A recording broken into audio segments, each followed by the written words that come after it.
অফলাইনে অন্নপূর্ণা ভাণ্ডারের ফর্ম জমা দিয়েছেন, তাহলে কি আবার নতুন করে অনলাইনে ফর্ম ফিল আপ করতে হবে? এই প্রশ্নটা এখন পশ্চিমবঙ্গের বহু মা বোনের মনে।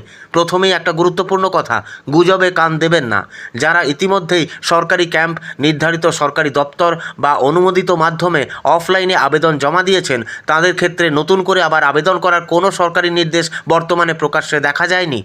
বর্তমান আপডেট অনুযায়ী অফলাইনে জমা পড়া আবেদনগুলোর তথ্য ধাপে ধাপে সরকারি সিস্টেম ও পোর্টালে আপলোড করা হচ্ছে।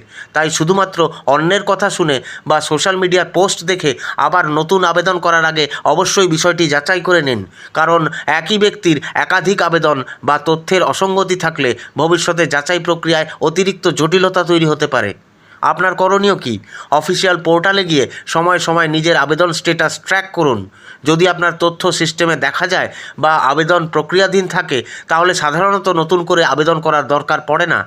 আর যদি কোনো সংশোধন, অতিরিক্ত নথি বা নতুন নির্দেশের প্রয়োজন হয়, তাহলে সরকারিভাবে জানানো হবে। কমেন্টে লিখে জানান, আপনার কি মোবাইলে কোনো অ্যাপ্লিকেশন আইডি বা আবেদন সংক্রান্ত মেসেজ এসেছে? লিখুন হ্যাঁ এসেছে অথবা আসেনি।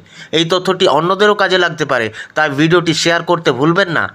নিয়মিত সঠিক ও গুরুত্বপূর্ণ আপডেট তথ্য পেতে ফলো, সাবস্ক্রাইব করে সঙ্গে থাকুন। ধন্যবাদ।